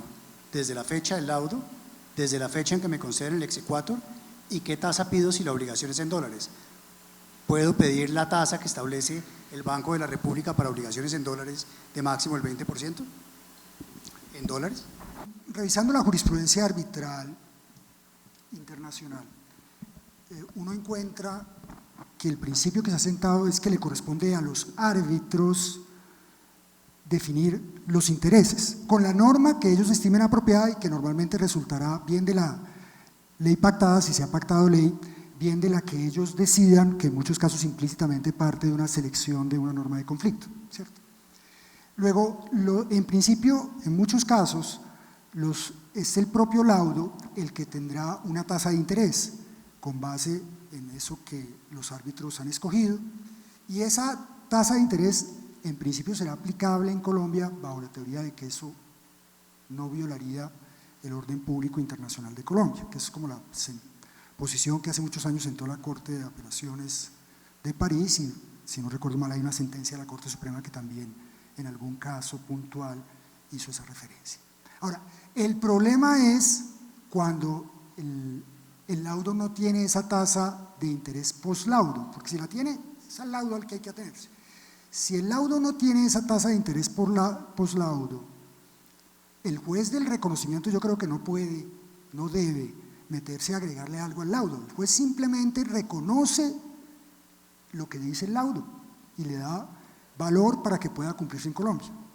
Y lo que tenemos allí es un conflicto que va a tener que resolverse en la ejecución, no en el reconocimiento, sino en la ejecución, que le corresponde al juez civil de circuito o juez administrativo, dependiendo de la materia de que se trate. Y en esa situación, ¿qué va a hacer el juez? Entonces uno se pregunta qué haría el juez, ¿qué sería lo razonable? Lo razonable